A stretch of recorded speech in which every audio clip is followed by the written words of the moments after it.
ಇದೊಂದು ಚಿತ್ರ ನಿಮಗೆ ಕಾಣ್ತಾ ಇರ್ಬೋದು. ನೀವು ಬೆಳ್ತಂಗಡಿ ತಾಲೂಕಿನವರು ಅಥವಾ ನೀವು ಸ್ವಲ್ಪ ರಾಜಕೀಯದಲ್ಲಿದ್ದೀರಿ ಅಂತ ಹೇಳಿದ್ರೆ ಇದು ಯಾರ ಚಿತ್ರ ಅಂತ ಹೇಳಿ ನಿಮ್ಮ ಕಣ್ಣೆದುರಿಗೆ ಕಾಣ್ತದೆ. ಇದು ನಮ್ಮ ಬೆಳ್ತಂಗಡಿ ತಾಲೂಕಿನ ಶಾಸಕರಾಗಿರುವಂತಹ ಹರೀಶ್ ಪೂಂಜಾ ಅವರ ಆಣಿ ಹೊಡೆದಿದೆ. ಅದಕ್ಕೆ ಲೆಕ್ಕಾಚಾರ ಇದೆ, ಯಾವ ಕಡೆಯಿಂದ ಯಾವ ಕಡೆಗೂ ಅದನ್ನು ಇಳಿಬೇಕು ಇಲ್ಲ ಅಂತೇಳಿ. ಯಕ್ಷಗಾನ ಮಾಡಬೇಕು ಅಂತ ಅನಿಸ್ತು ನನಗೆ. ನಾನು ಯಕ್ಷಗಾನ ಕಲಾವಿದೆ ಆದ್ರಿಂದ ಅದು ಮಾಡ್ಬೇಕಂತ ಇದೆ. ನೋಟ್ರಿ ವಕೀಲರು ಬೇಕು, ಅವ್ರಿಗೆ ವಿಟ್ನೆಸ್ಸಿಗೆ ಅವ್ರು ಬೇಕು, ಅವರ ಸಿಗ್ನೇಚರ್ ಬೇಕು. ಸೊ ಅದು ಪ್ರೂಫ್ ಆಗಿರುತ್ತೆ. ಅದನ್ನು ನಾನು ಯೂಟ್ಯೂಬ್ ನೋಡಿ, ಅದನ್ನು ಕೂಡ ನಾನು ಯೂಟ್ಯೂಬ್ ನೋಡಿಯೇ ಕಲಿತದ್ದು. ಹಾಗೆ ನೋಡ್ಬೇಕಾದ್ರೆ ಮಂಡಲ ಆರ್ಟ್ ಬಗ್ಗೆ ಒಂದು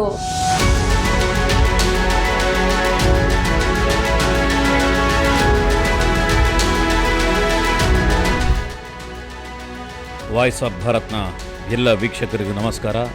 ನಾನು ಶಿವಪ್ರಸಾದ್ ಮಲೆಬೆಟ್ಟು. ನಾನಿವತ್ತು ಒಂದು ವಿಶೇಷವಾಗಿರುವಂಥ ಸಂಗತಿಯನ್ನು ತೋರಿಸೋದಕ್ಕೋಸ್ಕರ ಬಂದಿದ್ದೇನೆ. ಭಾರತ ಅಂತ ಹೇಳಿದರೆ 10 ಹಲವು ಕಲೆ ಮತ್ತು ಸಂಸ್ಕೃತಿಗಳ ನಾಡು. ಆ ಕಲೆಯಲ್ಲಿ ಬೇರೆ ಬೇರೆ ರೀತಿಯ ಪ್ರಕಾರಗಳಿದೆ. ಬೇರೆ ಬೇರೆ ಜನಜಾತಿಗಳು, ಬೇರೆ ಬೇರೆ ವ್ಯಕ್ತಿಗಳು, ಬೇರೆ ಬೇರೆ ಮತ ಸಂಪ್ರದಾಯಗಳು ಬೇರೆ ಬೇರೆ ರೀತಿಯ ಕಲೆಯನ್ನು ಆರಾಧನೆ ಮಾಡಿಕೊಂಡು ಬರ್ತಾ ಇದ್ದೇವೆ. ಅದರಲ್ಲಿ ಪ್ರಮುಖವಾಗಿ ಎಲ್ಲರೂ ಮಾಡುವಂಥ ಒಂದು ವಿಶೇಷವಾಗಿರುವಂಥ ಕಲೆ ಚಿತ್ರಕಲೆ. ಆ ಚಿತ್ರಕಲೆಯಲ್ಲೂ ಕೂಡ ಒಂದು ವಿಶೇಷವಾಗಿರುವಂಥ ಸಂಗತಿಯನ್ನು ತೋರಿಸೋದಕ್ಕೋಸ್ಕರ ನಾನು ಬಂದಿದ್ದೇನೆ. ಮಂಡಲ ಆರ್ಟ್, ಡಾಟ್ಗಳ ಮುಖಾಂತರ ಅದ್ಭುತವಾಗಿರುವಂಥ ಮಂಡಲಗಳನ್ನು ಬಿಡಿಸುವಂಥದ್ದು. ಈ ಆರ್ಟ್ನಲ್ಲಿ ಹಲವು ಬಗೆಗಳಿದೆ. ವೇಸ್ಟ್ ಪೇಪರ್ಗಳ ಮುಖಾಂತರ ಚಿತ್ರವನ್ನು ಬಿಡಿಸುವಂಥದ್ದು, ಅಕ್ಕಿ ಕಾಳಿನ ಮುಖಾಂತರ ದೇವರ ಚಿತ್ರವನ್ನು ಬಿಡಿಸುವಂಥದ್ದು, ಅದೇ ರೀತಿ ನೂಲಿನ ಮುಖಾಂತರ ಚಿತ್ರವನ್ನು ಬಿಡಿಸುವಂಥ ಥ್ರೆಡ್ ಆರ್ಟ್. ಈ ರೀತಿ 10 ಹಲವು ಬಗೆಗಳನ್ನು ಅಭ್ಯಾಸ ಮಾಡಿ ಆ ಒಂದು ವಿಚಾರದಲ್ಲಿ ವರ್ಲ್ಡ್ ರೆಕಾರ್ಡ್ ಮಾಡಿರುವಂತಹ ಸುರಕ್ಷಾ ಆಚಾರ್ಯ ಕನ್ನಾಜೆ ಅವರನ್ನು ಮಾತಾಡಿಸೋಕ್ಕೋಸ್ಕರ ನಾನು ಬಂದಿದ್ದೇನೆ. ಒಂದು ವಿಶೇಷವಾಗಿರುವಂಥ ಆರ್ಟ್ನ ನಿಮ್ಮ ಮುಂದೆ ಪರಿಚಯ ಮಾಡಿಸುವಂತಹ, ಪ್ರದರ್ಶನ ಮಾಡಿಸುವಂತಹ ಪ್ರಯತ್ನವನ್ನು ಮಾಡ್ತೇನೆ.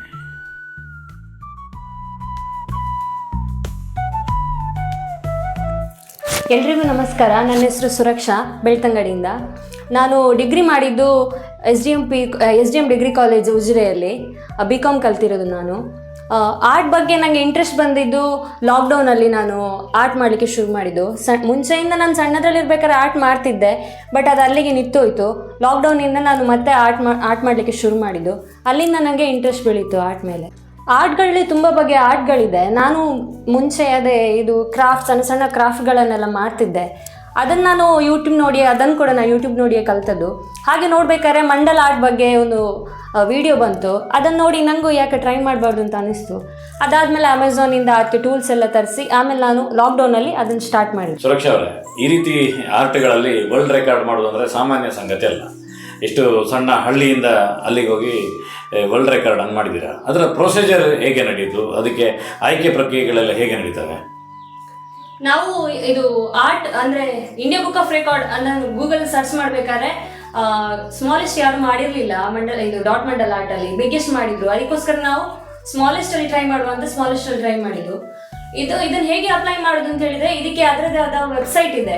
ಅದ್ರಲ್ಲಿ ನಾವು ಅಪ್ಲೈ ಮಾಡಬೇಕು. ನಾವು ಅಪ್ಲೈ ಮಾಡಿದ್ಮೇಲೆ ಅವ್ರು ಹೇಳ್ತಾರೆ ಇದರಲ್ಲಿ ಯಾರಾದ್ರೂ ಮಾಡಿದಾರಾ ಅಥವಾ ಇಲ್ವಾ ಅಂತ ನಮ್ಗೆ ಇನ್ಫಾರ್ಮೇಶನ್ ಕೊಡ್ತಾರೆ. ಅದ್ರ ಮೇಲೆ ನಾವು ಮಾಡುವಂತ. ನೋಟ್ರಿ ವಕೀಲರು ಬೇಕು, ಅವ್ರಿಗೆ ವಿಟ್ನೆಸ್ಸಿಗೆ ಅವ್ರು ಬೇಕು, ಅವರ ಸಿಗ್ನೇಚರ್ ಬೇಕು. ಸೊ ಅದು ಪ್ರೂಫ್ ಆಗಿರುತ್ತೆ. ಅಂದ್ರೆ ಎಲ್ಲ ಎದುರುಗಡೆ ಕೂತ್ಕೊಂಡು ಮಾಡುವಂಥದ್ದು ಇದು. ಹೌದೌದು. ಎಲ್ಲೋ ಒಂದು ಕಡೆ ಚಿತ್ರ ಬಿಡಿಸಿ ಅವರಿಗೆ ಕಳಿಸುವಂಥದ್ದಲ್ಲ. ಅಂದ್ರೆ ಅಧಿಕೃತ ಸರ್ಕಾರಿ ದಾಖಲೆ ಆಧಾರದ ಮೇಲೆ ಆಗುವಂಥದ್ದು ಅಲ್ವಾ? ಕರೆಕ್ಟ್ ಅಲ್ವಾ? ಅದಕ್ಕೆ ಸಿಕ್ಕಿರುವಂತಹ ಶೀಲ್ಡ್ಗಳನ್ನು ತೋರಿಸಬಹುದಾ? ಇದು ಇಂಡಿಯಾ ಬುಕ್ ಆಫ್ ರೆಕಾರ್ಡ್ ಸಿಕ್ಕಿರುವಂತಹ ಸರ್ಟಿಫಿಕೇಟ್.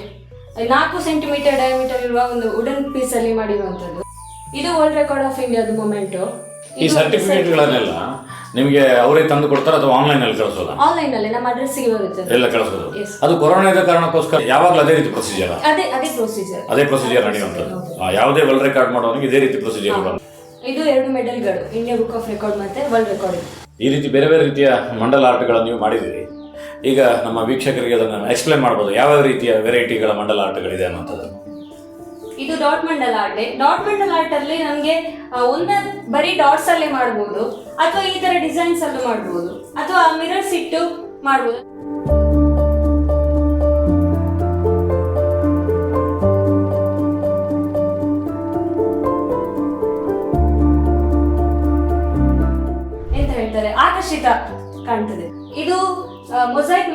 ಅಂತ ಮಿರರ್ಸ್ ಇಟ್ಟು ಅದಕ್ಕೆ ವೈಟ್ ಸಿಮೆಂಟ್ ಮಿಕ್ಸ್ ಮಾಡಿ ಮಾಡಿರುವಂಥದ್ದು.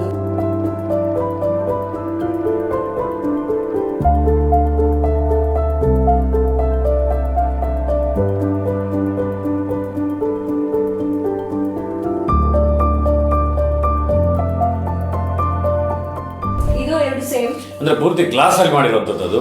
ಹೌದು, ಗ್ಲಾಸ್ ಇಟ್ಟು ಅದರ ಮೇಲೆ ವೈಟ್ ಸಿಮೆಂಟ್ ಅನ್ನು ಪೇಸ್ಟ್ ಮಾಡುವಂಥದ್ದು. ಈ ಯಕ್ಷಗಾನದ್ದು ಇದು ಯಕ್ಷಗಾನದ ಮುಖವರ್ಣಿಕೆಯಲ್ಲಿ ಮಾಡಿರುವಂಥದ್ದು.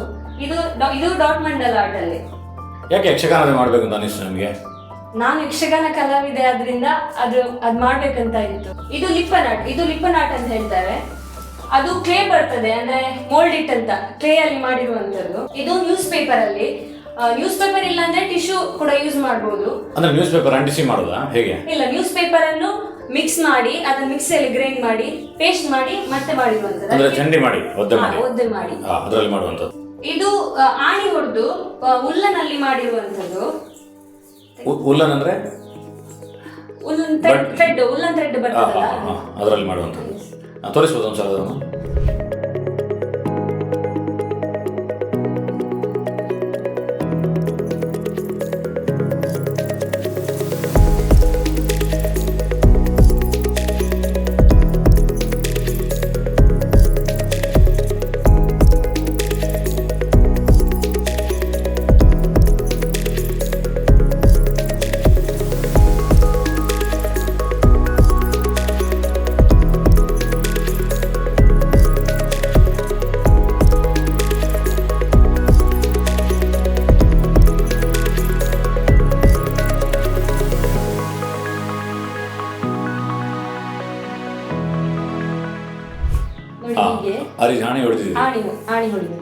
ಅದಕ್ಕೆ ಲೆಕ್ಕಾಚಾರ ಇದೆ, ಯಾವ ಕಡೆಯಿಂದ ಯಾವ ಕಡೆಗೂ ಅದನ್ನು ಇಳಿಬೇಕು ಇಲ್ಲ ಅಂತೇಳಿ.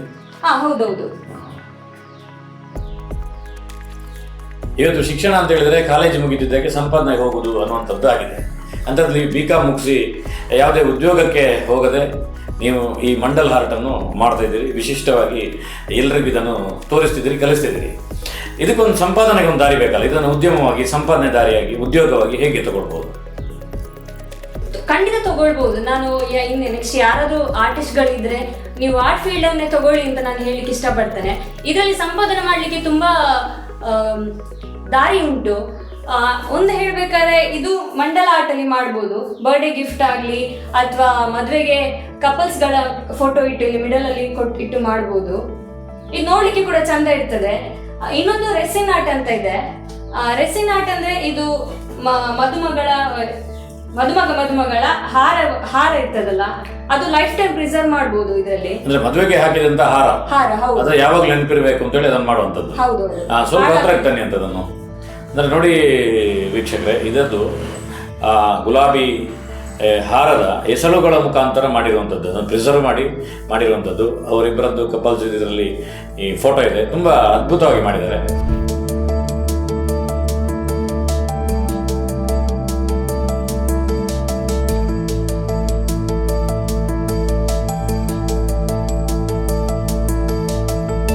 ಇದು ಎಷ್ಟು ಸಮಯ ಬಾಳಿಕೆ ಬರಬಹುದು? ಇದು ಎಷ್ಟು ಟೈಮ್ ಕೂಡ ಲೈಫ್ ಟೈಮ್, ಅದು ಏನು ಹಾಳಾಗುದಿಲ್ಲ. ಅದಕ್ಕೆ ಬೇಕಾದ ವಸ್ತುಗಳೆಲ್ಲ ನೀವು ಎಲ್ಲಿಂದ ಪರ್ಚೇಸ್ ಮಾಡ್ತೀರಿ? ಅಮೆಜಾನ್, ಫ್ಲಿಪ್ಕಾರ್ಟ್ ಅಲ್ಲಿ ಎಲ್ಲ ಕಡೆ ಸಿಗ್ತದೆ. ಎಲ್ಲ ತಗೊಳ್ತೀವಿ. ಓಕೆ, ಇನ್ನೊಂದು ಇದು ಸೀಮಂತದಲ್ಲಿ ಯೂಸ್ ಮಾಡಿರುವಂತ ಹೂ, ಅಂದ್ರೆ ತಲೆಗೆ ಇಟ್ಟಿದ್ದ ರೋಸ್ ಪೆಟಲ್ಸ್ ಗಳು ಮಾಡಿರುವಂತದ್ದು. ರೆಸಿನ್ ನೇಬೋರ್ಡ್ ಆರ್ಟ್ ಅಂದ್ರೆ ಇದರಲ್ಲಿ ಯಾರಾದ್ರೂ ಒಬ್ಬರ ಹೆಸರು ಅಥವಾ ಕಪಲ್ಸ್ ಗಳ ಹೆಸರು ಕೂಡ ಹಾಕ್ಬಹುದು ಇದರಲ್ಲಿ.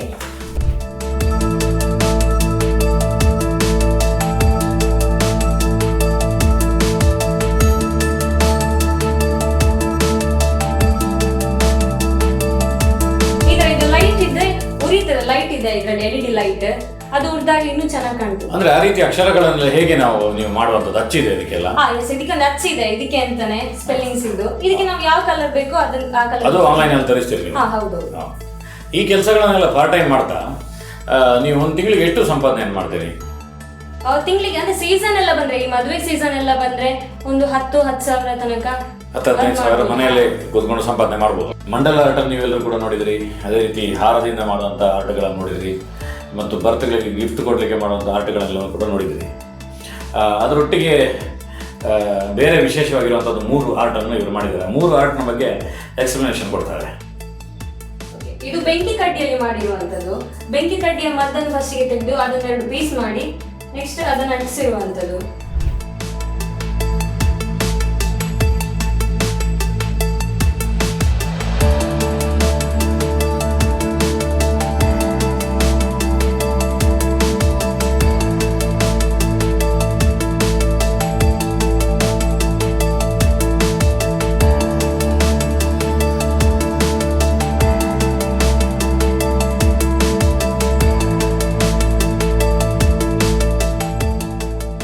ಅದರಲ್ಲಿ ಬಹುಮಾಕರವು ಕೂಡ ಇದೆ, ನೀವು ಗಮನಿಸಬಹುದು ಅದೆಲ್ಲವೂ ಕೂಡ.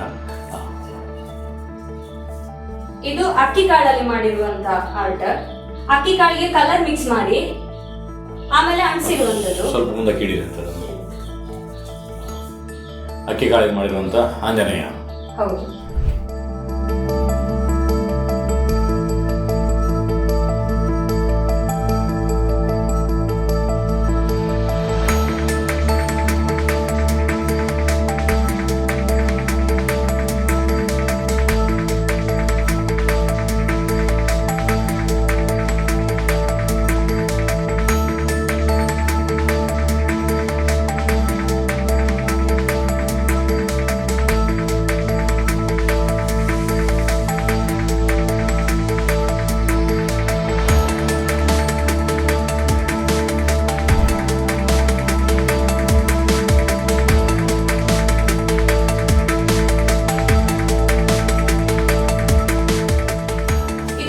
ಕ್ರಾಫ್ಟ್ ಪೇಪರ್ ಇದೆ ಅಲ್ಲ, ಅದನ್ನು ಪಂಚಿಂಗ್ ಮಿಷನ್ ಅಲ್ಲಿ ಪಂಚ್ ಮಾಡಿ ನೆಕ್ಸ್ಟ್ ಅಂಟಿಸಿರುವಂತದ್ದು ಇದು.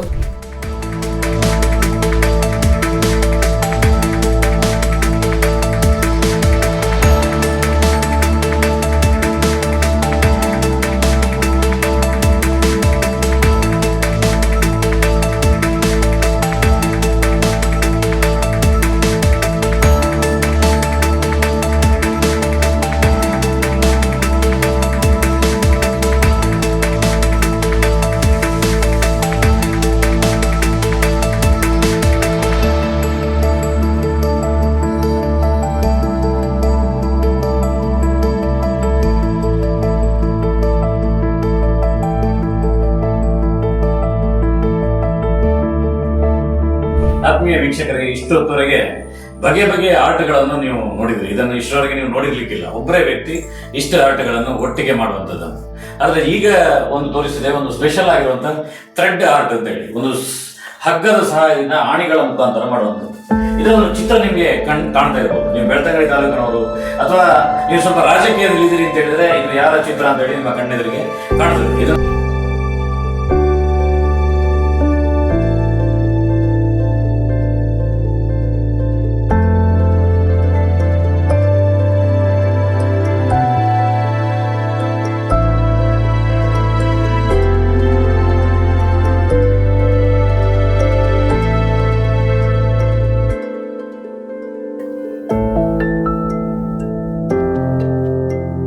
ನಾವು ಬೆಳ್ತಂಗಡಿ ತಾಲೂಕಿನ ಶಾಸಕರಾಗಿರುವಂತಹ ಹರೀಶ್ ಪೂಂಜಾ ಅವರ ಚಿತ್ರವನ್ನು ಈ ಇದರಲ್ಲಿ ಬಿಡಿಸಿದ್ದಾರೆ. ಈ ರೀತಿಯ ಒಂದು ಆರ್ಟ್ ಅನ್ನು ನಾನಂತೂ ನೋಡಿಲ್ಲ ಇಷ್ಟರವರೆಗೆ, ಮತ್ತು ಹೊರಗಡೆ ನಾನು ನೋಡಿಲ್ಲ, ಹೊರಗಡೆ ಸೋಷಿಯಲ್ ಮೀಡಿಯಾದಲ್ಲೂ ಕೂಡ ನೋಡಿಲ್ಲ. ಈ ರೀತಿ ಒಂದು ಆರ್ಟ್ ಮಾಡಬೇಕು ಅಂತ ನಿಮ್ಗೆ ಹೇಗೆ ಯೋಚನೆ ಬಂತದ್ದು? ಥ್ರೆಡ್ ಆರ್ಟ್ ನಾನು ನೋಡಿರುವಂತದ್ದು ಇನ್ಸ್ಟಾಗ್ರಾಮ್ ರೀಲ್ಸ್ ಇಂದಾನೆ. ಅದ್ರ ಮುಖಾಂತರ ನಂಗೆ ಇದು ಟ್ರೈ ಮಾಡ್ಬೇಕು ಅಂತ ಇತ್ತು. ನಾನು ಫಸ್ಟ್ ಟೈಮ್ ಇದು ಥ್ರೆಡ್ ಆರ್ಟ್ ಟ್ರೈ ಮಾಡಿದ್ದು ಹರಿಶಣ್ಣಂಗೆ ಮಾಡ್ಬೇಕಂತ ಮಾಡಿದ್ದು. ಇದು ಮಾಡಬೇಕಾದ್ರೆ ಸಾಮಾನ್ಯವಾಗಿ ನೀವು ಪೈಂಟ್ ಅಲ್ಲಿ ಬೇರೆ ಕಡೆ ಎಲ್ಲ ಮಾಡುವಾಗ ನಿಮ್ಗೆ ಕಾನ್ಫಿಡೆನ್ಸ್ ಇದೆ, ಹೀಗೆ ಆಗ್ತದೆ ಅಂತ ಹೇಳಿ. ಆದ್ರೆ ಇದು ಯಾವುದೇ ಹೊರಗಿನವ್ರು ಹೇಗೆ ಅನ್ಕೋಬಹುದು ಅಂತ ಹೇಳಿದ್ರೆ ಇದಕ್ಕೆ ಪೈಂಟ್ ಹೊಡೆದಿರುವಂತದ್ದು ಅಂತ. ಆ ರೀತಿ ಅಲ್ಲ, ಇದು ಇದರ ಸಾಂದ್ರತೆಯನ್ನು ಹೆಚ್ಚು ಮಾಡಿರುವಂತದ್ದು. ಅಂದ್ರೆ ಇಲ್ಲಿ ಕೂದಲು ಬರಬೇಕು, ಇಲ್ಲಿ ಕಣ್ಣು ಬರಬೇಕು, ಇಲ್ಲಿ ಮೂಗು ಬರಬೇಕು, ಹೀಗೆ ಸೆಟ್ಟಿಂಗ್ ಬರಬೇಕು. ಈ ಮಾಡುವ ಸಂದರ್ಭದಲ್ಲಿ ಏನಾದ್ರು ನಿಮ್ಗೆ ಇದು ಆಗ್ತದ ಇಲ್ವಾ ಅನ್ನುವಂಥದ್ದು ಕನ್ಫ್ಯೂಸ್ ಪ್ರಾರಂಭ ಆಯ್ತಾ? ಆಗಿದೆ ಖಂಡಿತ. ಅಂದ್ರೆ ಥ್ರೆಡ್ ಆರ್ಟ್ ಯಾರು ಅಂದ್ರೆ ನನಗೆ ಗೊತ್ತಿರುವಾಗ ಇಲ್ಲಿ ಯಾರು ಇಲ್ಲಿ ಮಾಡಿರ್ಲಿಕ್ಕೆ ನನಗೆ ಗೊತ್ತಿರುವ ಹಾಗೆ ಮಾಡಿದಾರೋ ಇಲ್ಲ ನನಗೂ ಗೊತ್ತಿಲ್ಲ. ನಾನ್ ನೋಡಿದ್ದು ಇನ್ಸ್ಟಾಗ್ರಾಮ್ ರೀಲ್ಸ್ ಅಲ್ಲೇ ನೋಡಿದ್ದು. ಫಸ್ಟ್ ಗೆ ಮಾಡ್ಬೇಕಾದ್ರೆ ಒಂದಿನ ಮಾಡ್ಬೇಕಾದ್ರೆ ಅಡ್ಡ ಮಾಡಿದ್ವಿ, ಸ್ವಲ್ಪ ಪಿಕ್ಚರ್ ಕೂದಲಿದ್ದು ಸ್ವಲ್ಪ ಪಿಕ್ಚರ್ ಬಂದಿತ್ತು. ಆಗ ಕಾನ್ಫಿಡೆನ್ಸ್ ಬಂತು, ಫುಲ್ ಆಗ್ಬೇಕಾದ್ರೆ ಒಂದು ಕ್ಲಿಯರ್ ಪಿಕ್ಚರ್ ಸಿಗ್ಬೋದು ಅಂತ. ಇಲ್ಲಿ ವಿಶೇಷವಾಗಿ ನಾನು ಹೇಳಬೇಕಾಗಿರುವಂಥದ್ದು ಯುವ ಸಮುದಾಯ ಪೊಲಿಟಿಷಿಯನ್ಸ್ ಅಂತ ಹೇಳಿದ್ರೆ ರಾಜಕಾರಣಿಗಳು ಅಂದರೆ ಹೇಟ್ ಮಾಡುವಂಥ ಕಾಲದಲ್ಲಿ ನಾವಿದ್ದೇವೆ. ಅಂಥದ್ರಲ್ಲಿ ನೀವು ನಮ್ಮ ಬೆಳ್ತಂಗಡಿ ತಾಲೂಕಿನ ಜನಪ್ರಿಯ ಶಾಸಕರು, ಅವರನ್ನು ಯಾವ ಕಾರಣಕ್ಕೋಸ್ಕರ ಈ ರೀತಿ ಅವರಿಗೆ ಒಂದು ಗಿಫ್ಟ್ ಕೊಡಬೇಕು ಅಂತ ನಿಮ್ಗೆ ಅನ್ನಿಸ್ತು? ಹರೀಶಣ್ಣ ನಮಗೆ MLA ಆಗೋಕ್ಕಿಂತ ಮುಂಚೆನೆ ನಮಗೆ ಪರಿಚಯ. ಯಾಕಂದ್ರೆ ನಮ್ಮ ಮನೆಯವರು ಕೂಡ ಸಂಘ ಪರಿವಾರದವರಾಗಿರೋದ್ರಿಂದ, ಹರೀಶಣ್ಣ ಕೂಡ ಅದೇ ಬ್ಯಾಕ್ಗ್ರೌಂಡ್ ಇಂದ ಬಂದಿರೋದ್ರಿಂದ ನಮಗೆ ಮುಂಚೆಯಿಂದ ಪರಿಚಯ ಇತ್ತು. ಹರೀಶಣ್ಣ ಅಂದ್ರೆ ನಾವು ಇದನ್ನು ಮಾಡಿದ್ದು ಹರೀಶಣ್ಣನ ಬರ್ಡೇಗೆ ಕೊಡ್ಬೇಕಂತ, ಬರುವ ಈ 17ಗೆ ಅವರ ಬರ್ಡೇ ಇದೆ, ಅದಕ್ಕೆ ಕೊಡ್ಬೇಕಂತಲೇ ಮಾಡಿರೋದು ನಾವು. ಹರೀಶ್ ನಮ್ಮ MLA ಬಂದ ಬಗ್ಗೆ ಎಲ್ರಿಗಿರೋ ಒಂದು ಒಪಿನಿಯನ್ ಅಂದ್ರೆ ಎಲ್ಲರ ಜೊತೆ ಒಂದೇ ತರ ಮಾತಾಡ್ತಾರೆ ಅಥವಾ ಎಲ್ರಿಗೂ ಹೆಲ್ಪ್ ಮಾಡ್ತಾರೆ. ಈಗ ನಮ್ಮಂತ ಆರ್ಟಿಸ್ಟ್ಗಳಿಗಾಗ್ಲಿ ಯಾರಿಗೇ ಆಗ್ಲಿ ಅವರು ಹೆಲ್ಪ್ ಮಾಡ್ತಾರೆ, ಅವ್ರು ಪ್ರೋತ್ಸಾಹಿಸ್ತಾರೆ. ಆದ ಕಾರಣ ಅವ್ರಂದ್ರೆ ತುಂಬಾ ಜನರಿಗೆ ಇಷ್ಟ. ಅದಕ್ಕೋಸ್ಕರ ನೀವು ಅವ್ರದ್ದು ಕೊಡ್ತಾ ಇದ್ದೀರಿ.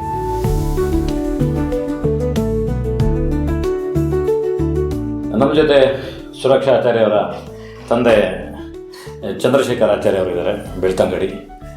ಇವರು ವೃತ್ತಿಯಲ್ಲಿ ಗ್ಯಾರೇಜನ್ನು ಇಟ್ಕೊಂಡಿದ್ದಾರೆ, ಗ್ಯಾಸ್ ವೆಲ್ಡ್ ಮಾಡ್ತಾಯಿದ್ದಾರೆ, ಆ ವೃತ್ತಿಯನ್ನು ಮಾಡ್ತಾಯಿದ್ದಾರೆ. ಈ ರೀತಿ ಒಂದು ವಿಶೇಷವಾಗಿರುವಂಥದ್ದೊಂದು ವರ್ಲ್ಡ್ ರೆಕಾರ್ಡ್ನ ನಿಮ್ಮ ಮಗಳು ಮಾಡಿದ್ದಾಳೆ. ಅವಳು ಸಣ್ಣದಿರಬೇಕಾದ್ರೆ ಹೇಗೆ ಅದನ್ನೆಲ್ಲ ಕಲಿತಾ ಬಂದಳು ಅನ್ನುವಂಥದ್ದೊಂದು ವಿವರಿಸ್ಬೋದಾ?